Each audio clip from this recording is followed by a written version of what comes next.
Police descend on a home 2 miles from Nancy Guthrie's in Tucson, detaining but soon releasing a man for the second time as frustration grows over the pace of the investigation. This week starts right now. Desperate search. We believe our mom is still out there. We need your help. Another detention Friday night, but no breakthrough as the hunt for Nancy Guthrie enters day 15.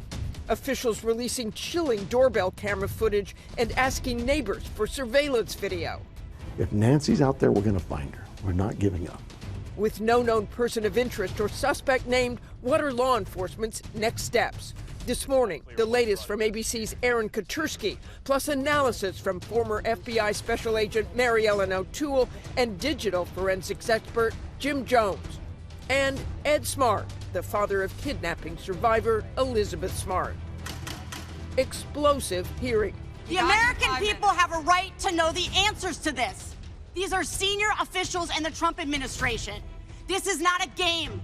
Attorney General Pam Bondi battles with lawmakers from both parties as backlash grows over the Justice Department's latest release of Jeffrey Epstein documents. We speak exclusively with Congressman Thomas Massie on his combative exchange with Bondi. There was one redaction out of he's over listed as a co-conspirator. And what comes next? No deal. Lawmakers leave town as the government enters a partial shutdown over reforms to ICE. Our roundtable on the political fallout. From ABC News, it's This Week. Here now, Martha Raddatz. Good morning and welcome to This Week. There was a moment of hope as we began this weekend. Images of a swarm of police activity just a short drive from the home of Nancy Guthrie. But after briefly detaining a man and searching a home, there were no arrests and no sign of Guthrie. Now, at 15 agonizing days of searching, the Guthrie family, like so many others, expressing frustration with the pace of the investigation, according to sources in contact with a circle of family and friends around Savannah Guthrie. But remember, it was only days ago, Tuesday of this week, that authorities released doorbell video of the suspect showing these chilling images of a masked man on Nancy Guthrie's doorstep in the middle of the night. And just Thursday, police found gloves that could be connected to the case. There is still so much we do not know, but as frustrated as the family may be, the police are now armed with far more clues than they were a week ago. This morning, we will cover the very latest in the investigation and what experts say law enforcement are likely focusing on now to try to break this case. But we begin with this report from our chief investigative correspondent, Aaron Katersky. Hi there. Good Tuesday morning. We're following breaking news overnight. She is someone millions of Americans know from morning television. But when Savannah Guthrie made this moving plea, she was speaking of her own private anguish. We are at an hour of desperation, and we need your help. The Instagram message reflected the painful reality of the search for her 84-year-old mother. There are hundreds of detectives and tens of thousands of tips from the public. But so far, no sign of Nancy Guthrie 2 weeks after her abduction. Overnight Friday into early Saturday, the FBI and Pima County Sheriff's Department executed a search warrant at a home a short drive from the Catalina Foothills neighborhood where Nancy Guthrie vanished. Authorities also appeared to question someone in a nearby parking lot and towed a car, but there were no arrests and no sign of Nancy Guthrie. The unidentified man authorities detained is the second individual to be questioned and released in connection to the case. Investigators are working to piece together a fuller profile of this masked, apparently armed man lurking on her doorstep. Video shows the man approaching the house, appearing to try to block the camera with his hand before turning his back to grab some brush, then placing the branches in front of the lens. Savannah Guthrie sharing the images on Instagram, writing, "Someone out there recognizes this person. We believe she is still out there. Bring her home." The FBI says the suspect is 5'9" to 5'10", of average build and carrying a backpack sold at Walmart. The retailer declined to comment. We found the same backpack at Walmart here in Tucson for $11. Backpack's a Walmart backpack, right? So can you trace the sale? We're hoping. We have teams working on all of this stuff. Investigators have more clues, now analyzing gloves found near Nancy Guthrie's property, as well as DNA. Some of that DNA was collected from her property, and investigators say it belongs to someone other than her or anyone in close contact to her.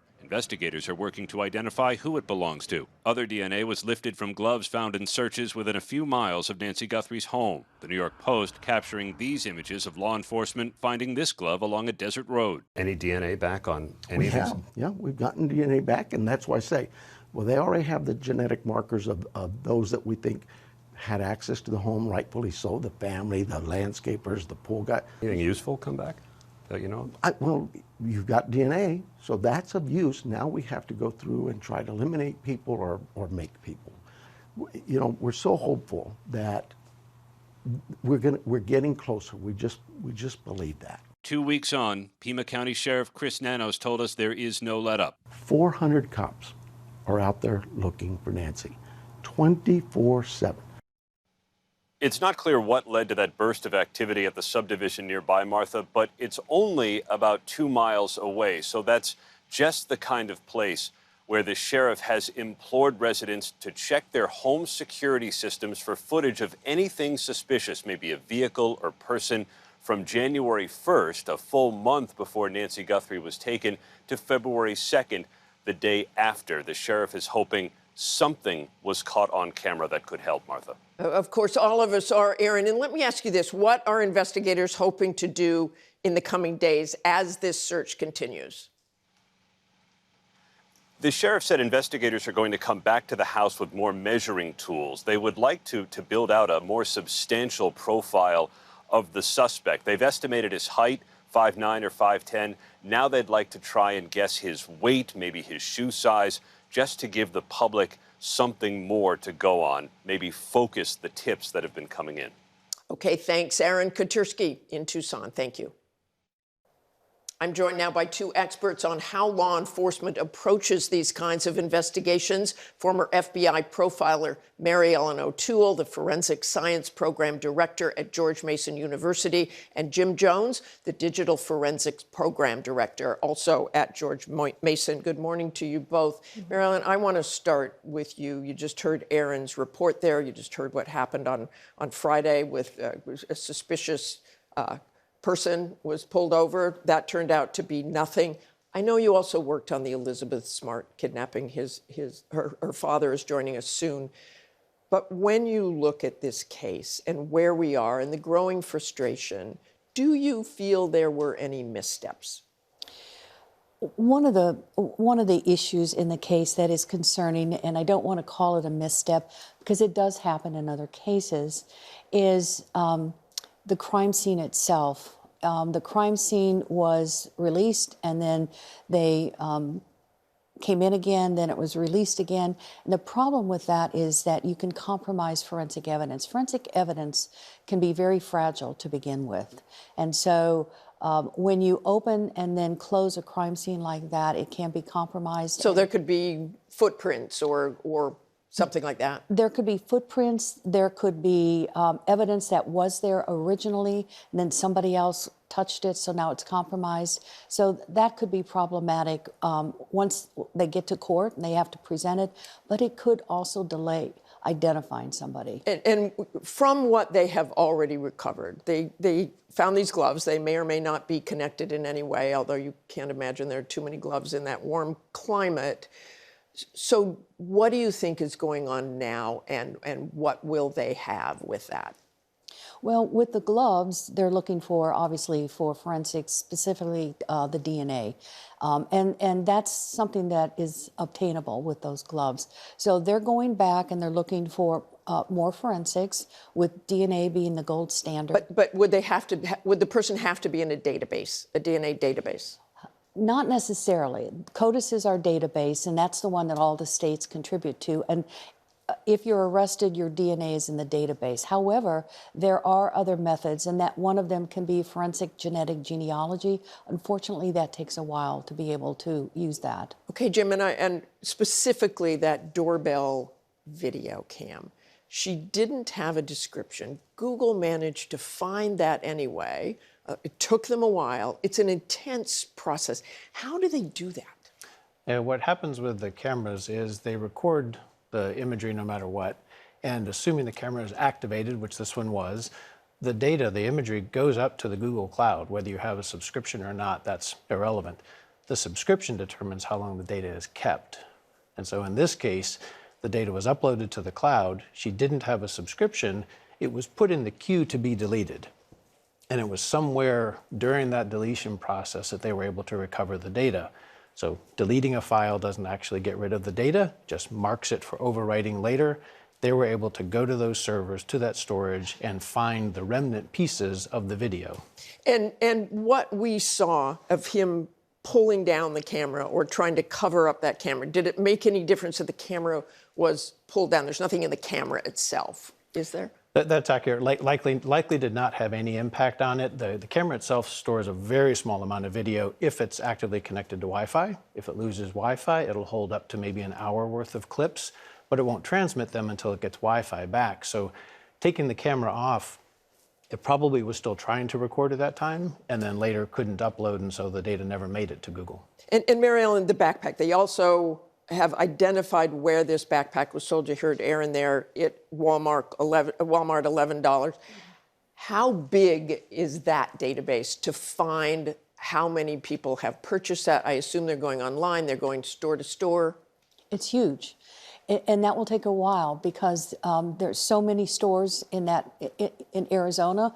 He didn't have to buy it in Arizona, could have bought it somewhere else. So that's going to take a while. But the beauty of the fact that he could have gotten it at Walmart is they have a tremendous amount of cameras inside their stores.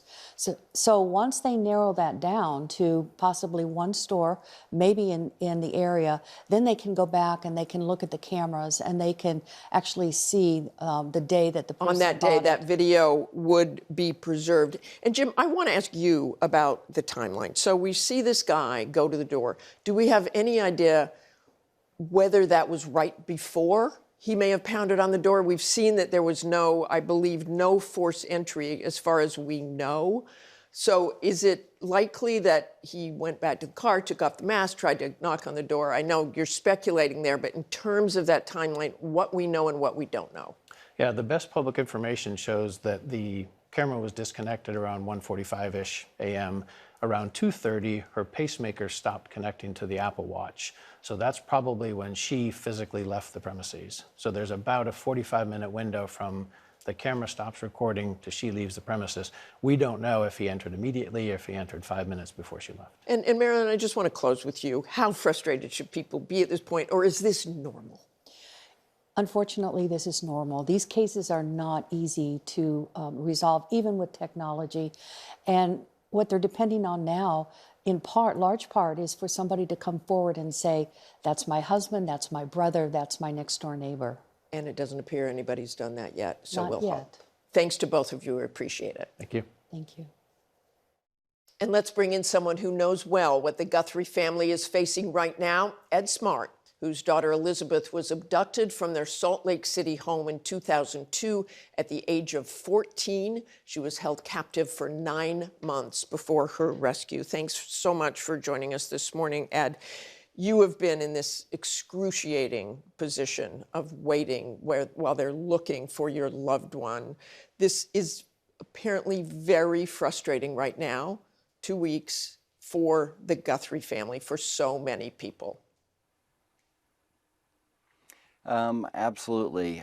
I mean, I remember, once you have the initial shock, but it never goes away. And, at night you wonder, where is she? How is she surviving? What should I be doing to find her? And that just repeats over and over in your mind. I remember feeling so unable to address any of the issues that I felt were so important. But in the end, I felt that it was so important to keep Elizabeth's face out there, to do everything that we possibly could to keep her alive in the news, because it's just a matter of the next news clip before everyone's distracted onto something else, and finding Elizabeth was certainly what our effort was all about. And we know the Guthrie family has tried to do that as well through those Instagram posting. You had some similar experiences with ransom notes. You got some fake ransom notes during Elizabeth's disappearance. How did you deal with that? How did the FBI deal with that? What was that like during that period? You know, we had 2 FBI agents that literally lived in our home for the first 2 weeks. And so they were there to record any phone calls that came in and to help out if something else came along. So we left all of that in their hands. And of course, we did have 1 or 2 ransom notes. And in the end, it was someone who fictitiously was trying to extort money and get part of the reward. So that really was something that we were kept in the loop, but it wasn't something that we were dealing with every day. You know, my heart goes out to the Guthries. This is so, you know, painful and so difficult to deal with. You know, it's like this open wound that you can't stop.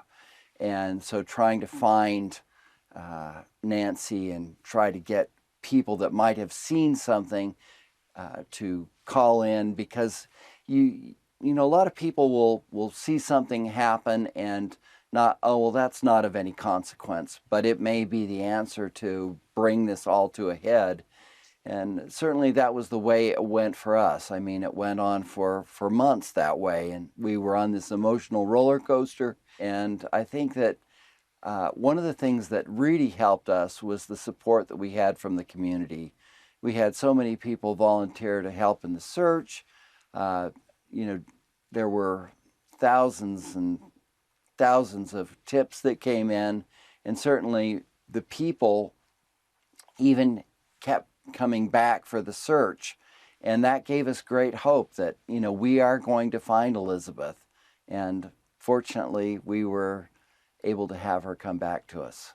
And we hope the same for the Guthrie family. Thanks so much for joining us this morning, Ed. We so appreciate it.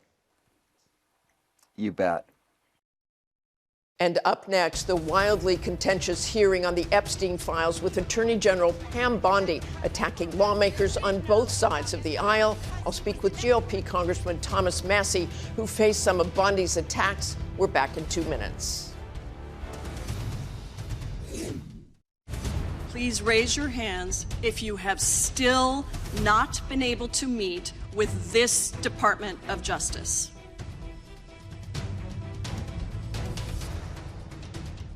That was one of the quieter moments from a contentious and protocol-busting hearing over the handling of the Epstein files. We will talk to one of the congressmen who helped get these documents released, Thomas Massie, but first to look at the growing fallout from the files with ABC's Jay O'Brien.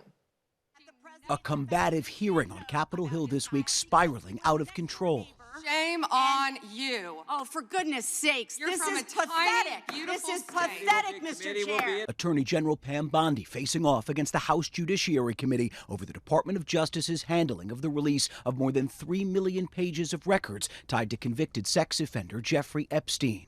I am deeply sorry for what any victim has been through, especially as a result of that monster. You redacted the names of abusers, enablers, accomplices, and co-conspirators. Even worse, you shockingly failed to redact many of the victims' names. The Attorney General sitting just rows in front of Epstein survivors as she traded attacks with lawmakers. And I told you about that, Attorney General, before you started. You don't tell me Yeah, oh, I anything, did tell you because we saw what you did in the Senate. Lawyer, not even a lawyer. Pressed by Republican Congressman Thomas Massie, who co-wrote the law requiring the release of the files. Within 40 minutes, Wexner's name was added back. Within 40 minutes of me catching you red-handed. Red-handed.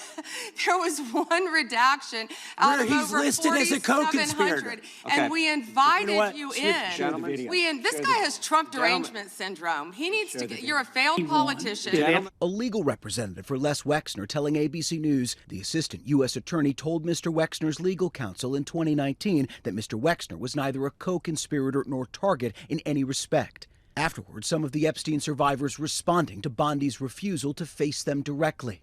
She had 3 opportunities to address survivors. We stood up, and all she had to do was turn around, and she could not even turn around and face us. Bondi's hearing coming just one day after Commerce Secretary Howard Lutnick was forced to defend his repeated mentions in the DOJ's files after previously saying he distanced himself from Epstein, his one-time neighbor, in 2005. My wife and I decided that I will never be in the room with that disgusting person ever again. Really? So I was never in the room with him socially, for business, or for even philanthropy. If that guy was there, I wasn't going because he's gross. So that's my story. A one and absolutely done. But emails released by the DOJ show Lutnick and Epstein remained in touch years after Epstein first pleaded guilty to sex crimes in 2008, including a 2012 lunch attended by Lutnick, his wife, nannies, daughters, and 3 sons. I did have lunch with him as I was on a boat going across on a family vacation. My wife was with me, as were my 4 children and nannies. I pressed Lutnick ahead of that hearing. Why did you keep contact with Jeffrey Epstein after he pled guilty? I look forward to testifying today. Did you mischaracterize your relationship with him? More than 6 years since Jeffrey Epstein's death, and the fallout from his crimes still reverberating. From Silicon Valley to Hollywood to Wall Street, where Catherine Rumler, the top lawyer at Goldman Sachs who served as White House counsel during the Obama administration, announced her resignation effective in June. In emails, she called Epstein Uncle Jeffrey and Sweetie and advised him on how to respond to questions about his sex crimes. A spokesperson for Rumler telling ABC News, quote, "Miss Rumler has done nothing wrong and has nothing to hide. Nothing in the record suggests otherwise." The impact of the files spanning the globe, from the United Kingdom to France, Norway, and Dubai, where the CEO of DP World, Dubai's largest port operator, Sultan Ahmed bin Sulayem, stepped down Friday, revealed by U.S. lawmakers as the recipient of this email, where Epstein said he, quote, "loved the torture video." DP World did not respond to an ABC News request for comment. And the UK Prime Minister Keir Starmer facing political pressure over his appointment and then later firing of his one-time ambassador to the US, Peter Mandelson, who emails show also corresponded with Epstein. Before he was appointed ambassador, Mandelson was asked directly about the nature of his relationship with Epstein. The information now available makes clear that the answers he gave were lies. And Martha, President Trump this week defending his Attorney General's appearance in that fiery hearing, posting that she did, quote, "fantastic." Martha. Our thanks to Jay O'Brien. I'm joined now by Republican Congressman Thomas Massie of Kentucky, who helped lead the efforts to release the Epstein files. Good morning to you, Congressman. I would like your overall reaction to the hearing this week and Pam Bondi's performance, combativeness. I don't think she did very well. She came with a book full of insults, one for each congressperson. She obviously had one for me. And, you know, I've been there when Merrick Garland is there. Obviously, politically, I don't agree with him, but he performed much better in terms of at least not looking bad. And unfortunately, we didn't get the answers we wanted about the Epstein Files Transparency Act from her. Did you get any of the answers you wanted? No, but she did come off her script and engage with me about this production of documents, where she admitted that 40 minutes after I pointed out to the DOJ that they had over-redacted some of the documents, they did unredact those documents. So it's clear they've made mistakes in the document production. At least she acknowledges that tacitly. And it's clear that their work is not done here yet. And I want to go to some of those unredacted files. You and Congressman Ro Khanna said names of some of the men who were redacted shouldn't have been redacted. They then sent that back to you, and 2 of them were not redacted. But on Friday, Deputy Attorney General Todd Blanche accused you and Congressman Khanna of unmasking those people, saying they had nothing to do with Epstein or Maxwell. They were from an FBI lineup years ago. What's your response to that? Well, 3 hours before Todd Blanche himself unredacted those names, I told him in an X post, which I know he read because he reposted it, that those may be men in a lineup. And then I went on TV and said those may be men in a lineup. And it was actually the DOJ who released those names, which is fine, but they omitted the context that I provided, which is these may be men in a lineup. Now, there were 2 men who needed to be named, one of whom has already resigned. The emirate, who's a sultan, resigned as a CEO of a very large company because we released his name. And there's another man, Leslie Wexner, I'll add him to the list with Jess Staley and Leon Black, who need to be investigated right now. They've appeared in these files. Leslie Wexner is the one who, Pam Bondi said, oh, he's appeared thousands of times in these documents. We're not covering up anything. But I pointed out to her, they redacted his name from the one document that says child sex trafficking co-conspirator. And my question is, who is the person at DOJ who redacted Leslie Wexner's name from a document titled child sex trafficking with co-conspirator next to his name? And I want to say right now that Wexner denies, and they say he was not a co-conspirator. Wexner has a statement. The assistant U.S. attorney told Mr. Wexner's legal counsel in 2019 that Mr. Wexner was neither co-conspirator nor target in any respect. Mr. Wexner cooperated fully by providing background information on Epstein and was never contacted again. But I'd like to move on if we can. Yesterday, the DOJ sent Congress a letter explaining the reason for all these reactions. So you are not satisfied with that?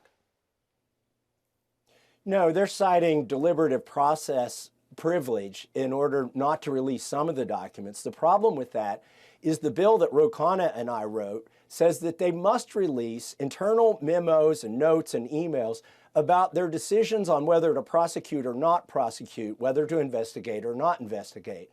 It's important they follow that because then we could find why they didn't prosecute Leslie Wexner. What was the decision tree there? And also why in 2008 they gave Jeffrey Epstein such a light sentence. And finally, I know the DOJ wants to say they're done with this document production. The problem is they've taken down documents before we were able to go over to the DOJ and look at the unredacted versions. They took down some of the most significant documents, 2 of them involving Virginia Jeffrey's case and other things. The picture of Epstein in a room where it's got CIA written on the boxes, that's been taken down. We want to be able to look at all these files. They can't keep those documents down after they've already produced them. I want to talk to you about one of the moments in the hearing, and that is the Attorney General would not look at the Epstein survivors behind her. Did that surprise you? I think that was kind of cold on her part. I think she was afraid to. And look, these survivors would love to have a meeting. It's not about Bill Clinton and it's not about Donald Trump. This Epstein Files Transparency Act was about getting these survivors justice. We've got some degree of transparency, but it's called the Department of Justice, not the Department of Transparency. And so what these survivors need, they need to see some of their own 302 forms, which haven't been released, and they also need to see some of the men that they've implicated prosecuted. Do you still have confidence in Pam Bondi as Attorney General? I don't think Pam Bondi has confidence in Pam Bondi. She wasn't confident enough to engage in anything but name-calling in a hearing. And so, no, I don't have confidence in her. She hasn't got any sort of accountability there at the DOJ. When I asked her specifically who redacted Leslie Wexner's name from the one document that mattered, she couldn't give me an answer. She wouldn't give me an answer. But ultimately, it's her who is responsible for the document production, according to our law. The Attorney General, it's not Todd Blanche, it's not the people below them. You can assign tasks to people, but you can't assign your responsibility. And just very quickly, if you will, you've supported most of what Donald Trump has done during his presidency. But because of your actions with these files, he is supporting your primary opponent and has waged very personal attacks on you. I know we just have a few seconds here, but just your reaction to that. Look, this is about the Epstein class. The people who are funding the attacks against me, they may or may not be implicated in these files, but they were certainly rubbing shoulders with the people who are in these files. They're billionaires who are friends with these people, and that's what I'm up against in Washington, D.C. Donald Trump told us that even though, he had dinner with these kinds of people in New York City and West Palm Beach, that he would be transparent, but he's not. He's still in with the Epstein class. This is the Epstein administration, and they're attacking me for trying to get these files released. And again, I'm going to say President Trump has not been accused of anything criminal here. Thank you very much for joining us this morning, Congressman. We appreciate it. Thank you, Martha. The roundtable weighs in on how long the latest partial government shutdown could last. We're back in a moment. I'm joined now by the roundtable Democratic strategist Faz Shakir, former New Jersey Governor Chris Christie, New Yorker staff writer Susan Glasser, and Republican strategist Matt Gorman. And good morning to all of you. And Chris, I want to start with this shutdown, the Homeland Security shutdown. The Democrats want changes in the immigration enforcement, no masks, agents wearing body cameras. Republicans are balking at that. So how long does this last? Look, I don't think there's any political impetus for the Democrats to give in. If ICE and Homeland Security is shut down, it's fine by them. And I don't think they have an impetus for this to end anytime soon. And so the question's going to be, do Republicans, give in to pressure on some of those issues in order to get their operations back up and running in a full way? So I think, in the last shutdown, there was incentives on both sides for them to get something done. This time, I don't think there's nearly as much of an incentive for the Democrats as there is for the Republicans. So the Republicans have to decide which of those issues do they find the least objectionable and how much do they have to give to get this back up and running. Faz, is it possible that the Democrats are overplaying their hand here? Well, I know the Democrats and Republicans want disaster relief recovery, and they want the airports to function. So functionally, of course, there's elements of the DHS operations that you want to continue on. But I agree with Governor Christie that fundamentally they're on two different planes on ice.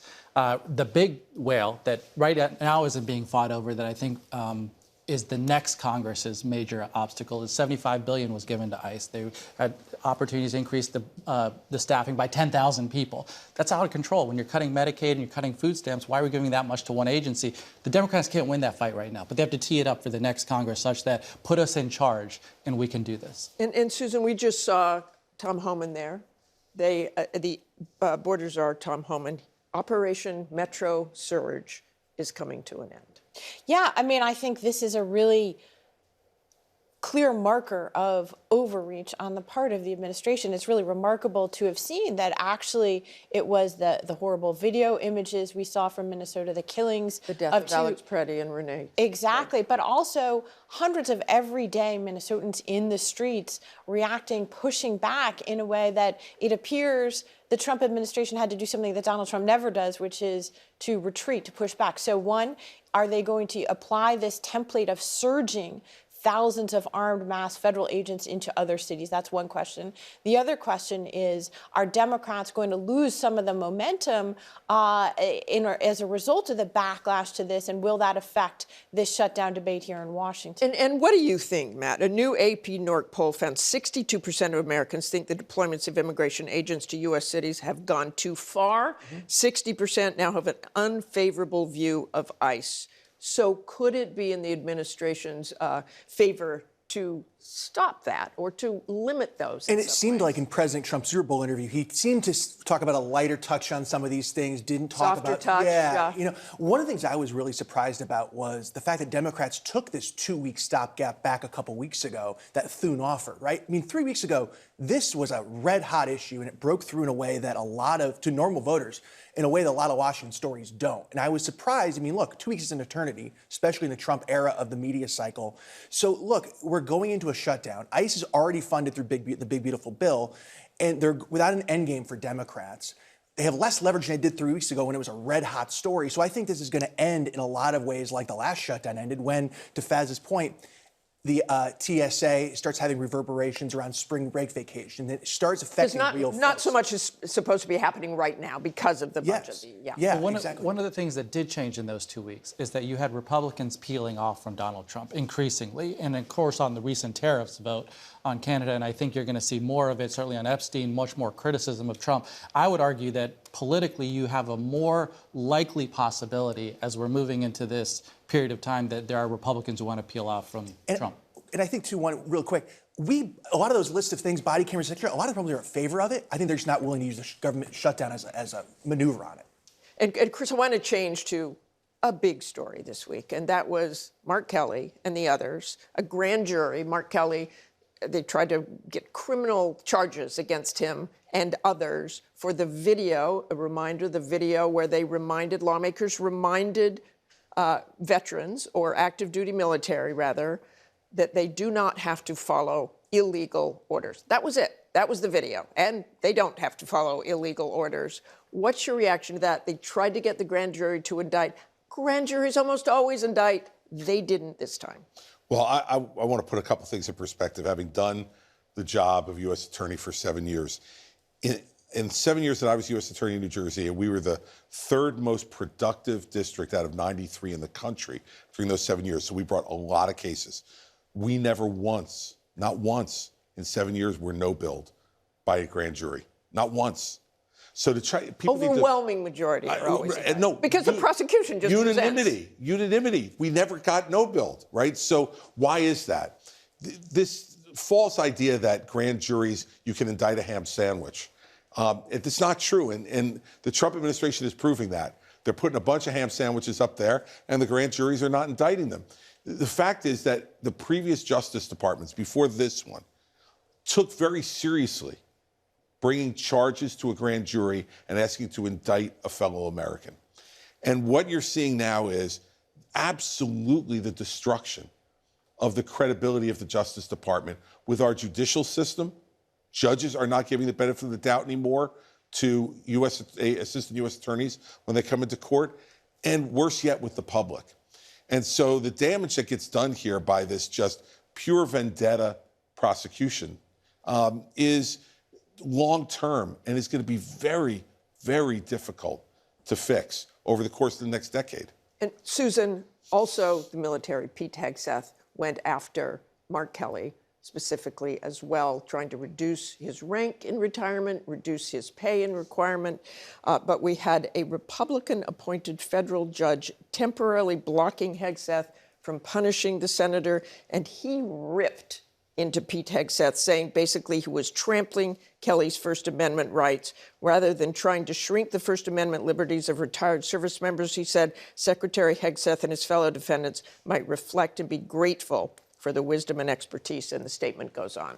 Well, that's right. And that judge said to the Defense Department's arguments, he said horse feathers.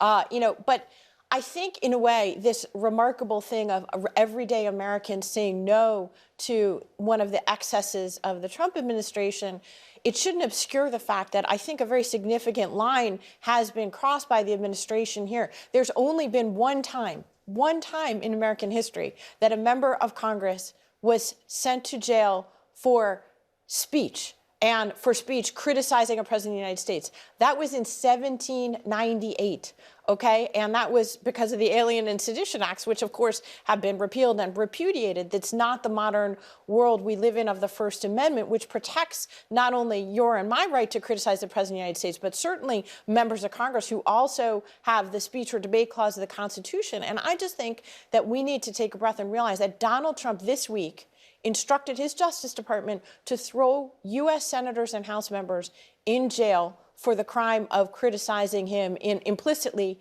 and telling service members that they don't have to pay illegal orders. This is a line.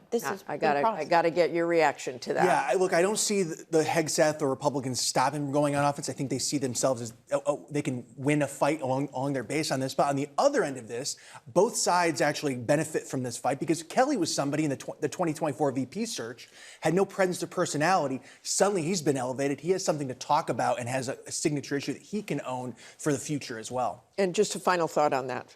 I mean, this is not their authoritarian impulses of Donald Trump, and thankfully, the American public is increasingly angering and upset over this. Obviously, we've seen it play out in the way he's dealt with Epstein. There's a bubbling sense that he's lost the country, and that gives me great hope.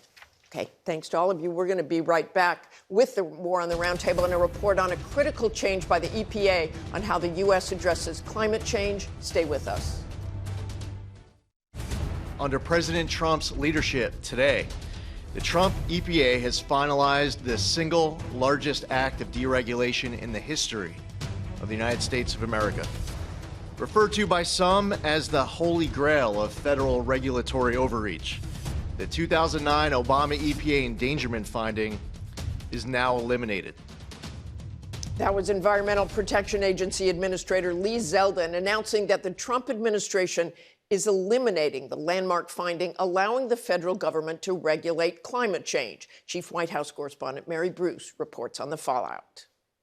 In a sweeping move that scientists warn will impact generations to come, the Trump administration this week erased the scientific finding that greenhouse gases threaten human health and the environment, gutting the government's ability to regulate emissions and fight climate change. This is about as big as it gets, they tell me. The Environmental Protection Agency's 2009 endangerment finding gave the government authority to regulate greenhouse gases, including carbon dioxide and methane found in emissions from cars, power plants, and factories, declaring they endanger both the public health and the public welfare of current and future generations. That bedrock decision now gone. A disastrous Obama-era policy that severely damaged the American auto industry and massively drove up prices for American consumers. Former President Barack Obama firing back, saying Trump's repeal means we'll be less safe, less healthy, and less able to fight climate change, all so the fossil fuel industry can make even more money.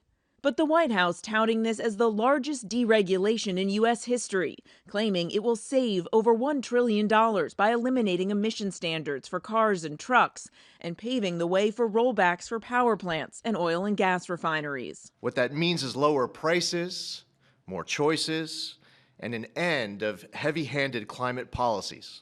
President Trump has long called climate change a hoax and campaigned on, quote, unleashing American energy. We're going to drill, baby, drill. Energy's coming way down.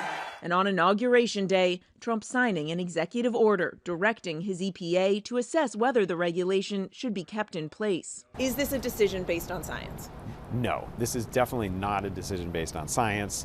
The science is clear, it's indisputable. Scientist Matthew Davis worked at the EPA under Democrats and Republicans. He says the change will have deadly consequences. We're going to see more pollution, so we'll see more heart attacks, more stroke, more asthma attacks. More people's lives will be cut short. The president, with this message for Americans, worried about that. Don't worry about it because it has nothing to do with public health. This was all a scam, a giant scam. But major health organizations and several states have already vowed to sue over the repeal, setting up a legal battle that could very well end up before the Supreme Court.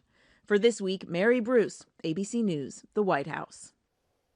Our thanks to Mary. So let's bring back the roundtable. And Faz, I want to start with you. You heard Mary saying the impacts of this reversal could last for generations. And this will be one of the hottest Januaries on record, despite the ice that you and I see out our windows. I want to just make a point about this that a lot of people don't know that data centers is one of the things that's driving this. But data centers accounted for about 40% of the U.S. economy last year, its growth. And Trump has been in the pockets with the big tech oligarchs, and they want to develop all over the country, and they want fossil fuels to burn heavily for their usage. And Trump is saying, you got it, whatever you want, need. And of course, that leaves many communities out in the dust, paying higher electric bills, by the way. Chris, this will almost certainly end up in the Supreme Court, a very different Supreme Court than in 2007 when they ruled that greenhouse gases are considered air pollution. So what happens here? Well, a few things. First off, I just have to say about the Obama administration, live by the sword, die by the sword. I think this was an extraordinary executive overreach at the time. And if you do it that way, then you're subject to having those things reversed when a different administration with a different philosophy comes in. And the other thing, as Barack Obama said, elections have consequences, is the Supreme Court. And this is a much different Supreme Court now. They defer to executive authority. And if, they defer to executive authority on a number of other issues, I think what you'll probably see here is they'll say that the executive has the ability to be able to rescind something like the endangerment finding.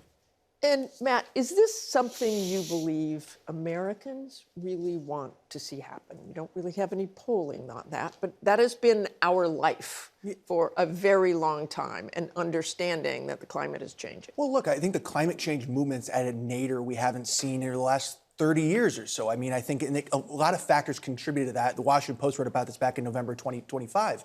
I mean, there was a repeated moral urgency argument that I think has fallen deaf, but also in this post-COVID era where affordability is paramount among voters, it has been for the last 5 or 6 years, when people are worried about energy prices and rent prices and inflation, that's in direct conflict with so much of the climate change movement. And who bears the brunt of this? Suburban voters, working class voters. And I think they did a lot to erode their moral standing. I mean, heck, even Greta Thunberg's more worried about Gaza and Cuba right now than on the environment. I think that says a lot to where the movement is at the moment. And Susan, this is not just a domestic issue. The rest of the planet is looking at us as well.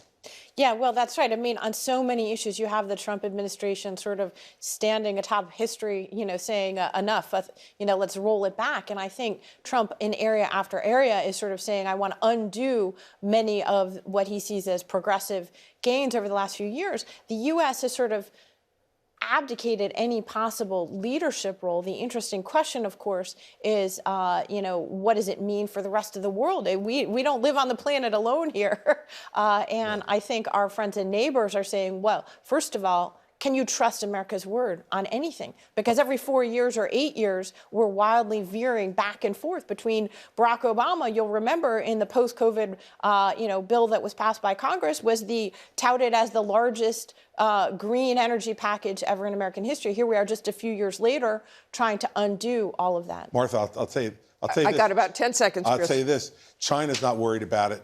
They're not worried about the rest of the world, and so we shouldn't have to worry about it either. Okay, thanks to all of you. We'll see you again soon. That's all for us today. Thanks for sharing part of your Sunday with us. Check out World News Tonight, and have a great day.